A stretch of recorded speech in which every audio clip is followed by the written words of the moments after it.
প্রিয় দর্শক আসসালামু আলাইকুম, কেমন আছেন? আশা করি আলহামদুলিল্লাহ ভালো আছেন। বরাবর মতন আজকে আমরা চলে এসেছি কুমিল্লা জেলার অন্তর্গত লালমায়াপুর জেলার বেলগুর উত্তর ইউনিয়নের স্থানীয় কৃষক আবুল কালাম সাহেবের আবাদকৃত সূর্যমুখী প্রজেক্টে।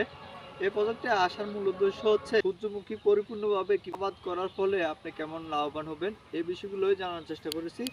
পাশাপাশি আপনাদের আমরা বলেছি যে এই সূর্যমুখী কিভাবে পরিপূর্ণভাবে উৎপাদন করা যায়, এই সূর্যমুখীর বীজ কিভাবে সংগ্রহ করা যায়, এই বিষয়গুলোই আপনাদের জানার চেষ্টা করেছি। তারই একটি ধাপ হচ্ছে এই সূর্যমুখী কিভাবে উৎপাদন করবেন, কিভাবে গড়ে তুলবেন, কি প্রসেসিংয়ের মাধ্যমে আপনারা এই বীজগুলো সংগ্রহ করবেন। আমরা যদি একটু দেখানোর চেষ্টা করি, আমার অপোজিট পাশে রয়েছে সারি সারিভাবেই গাছগুলো। এই গাছ থেকেই পর্যায়ক্রমে যে ফুলগুলো রয়েছে সেই ফুলগুলোই কিন্তু আজকে আলতোভাবেই গাছের 1/3 রেখেই এই বীজগুলো কিন্তু শুকানোর যে প্রক্রিয়া সেই প্রক্রিয়ায় কিন্তু এভাবে রাখা হয়েছে। আমরা যদি আরও একটু দেখানোর চেষ্টা করি যে এভাবেই রোদে শুকানোর জন্য কিন্তু এভাবে রাখতে হয়।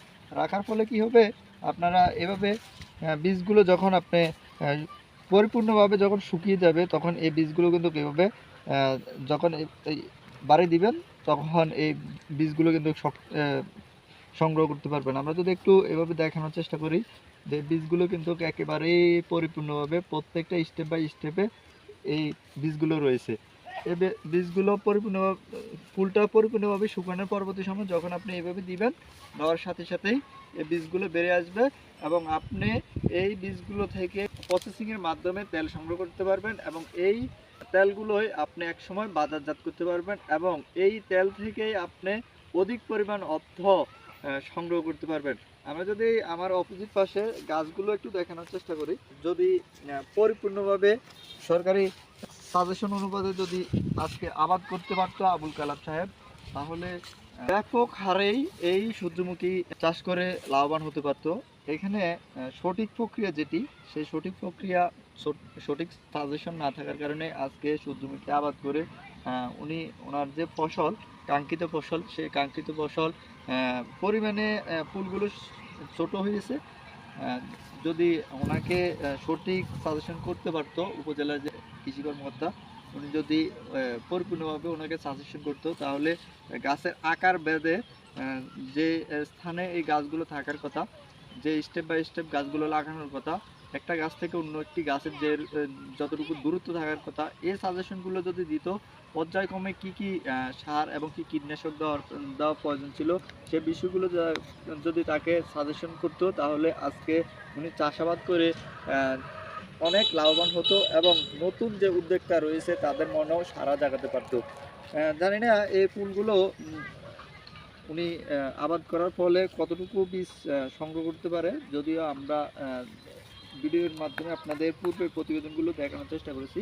যে একটি ভিডিওতে আপনাদের আমরা অবশ্য দেখানোর চেষ্টা করেছি খুবই হতাশার কথা কিন্তু উনি আমাদেরকে জানিয়েছেন যে ওনাকে কোনো রকমের প্রণোদনা বা ওনাকে কোনো রকমের সহযোগিতা এই কৃষি কর্মকর্তা যারা রয়েছে তারা করে নাই এবং তাকে কোনো রকমের সাজেশন করে নাই।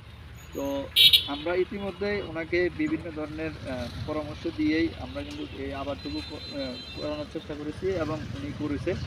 এবং ওনার যে হতাশার কথাগুলো সেগুলো আমাদের যে প্রতিবেদন রয়েছে সেই প্রতিবেদনের মাধ্যমে আপনারা দেখতে পাবেন। তবে আমি একটু আপনাদের বলে রাখি যে এই বীজগুলো যদি আপনারা কেউ ওনার থেকে নিতে চান তাহলে নিতে পারবেন। আমি অবশ্য ওনার নাম্বারটুকু আপনাদের দিয়ে রাখবো। এবং কি কি প্রক্রিয়ায় আপনারা নেক্সট যারা আমাদের তরুণ উদ্যোক্তা রয়েছেন, যারা সূর্যমুখী নেক্সট টাইম আবাদ করবেন, কি কি প্রক্রিয়ায় কি কি স্টেপ আপনাদের পার করতে হবে, কিভাবে আপনারা এই সূর্যমুখী আবাদ করবেন, সেই বিষয়গুলো আমরা অবশ্যই আমাদের নেক্সট প্রতিবেদনের মাধ্যমে দেখানোর চেষ্টা করব। এবং আমার এই প্রতিবেদনের মাধ্যমে আমি আমার ডিসক্রিপশন বক্সে অবশ্য এগুলার পর্যালোচনার ভিত্তিতে আমি বিবরণ দেওয়ার চেষ্টা করব। পুরো প্রতিবেদনটি দেখবেন এবং আমার ইনবক্সে থেকে আপনারা এই বিস্তারিত বিষয়টুকু জেনে যাবেন। আমি একটু যদি আপনাদের দেখানোর চেষ্টা করি যে বীজগুলো আসলে কেমন হয়, বীজগুলো কিভাবে থাকে, বীজগুলো সাইজ কেমন।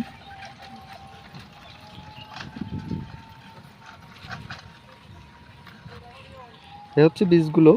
আপনারা যারা এই বীজগুলো সূর্যমুখী থেকে সংগ্রহ করতে চান বা সূর্যমুখী ফুলের বীজ আপনাদের প্রয়োজন, কাঙ্ক্ষিত কৃষকের সাথে যোগাযোগ করে আপনারা এই বীজগুলো সংগ্রহ করতে পারবেন।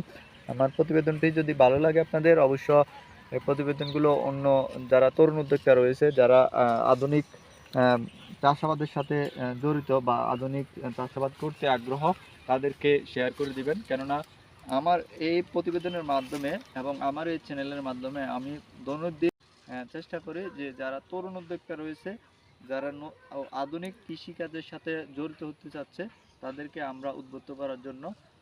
সবাই ভালো থাকবেন, সুস্থ থাকবেন। নেক্সট প্রতিবেদন দেখতে আমাদের সঙ্গে থাকবেন। ধন্যবাদ।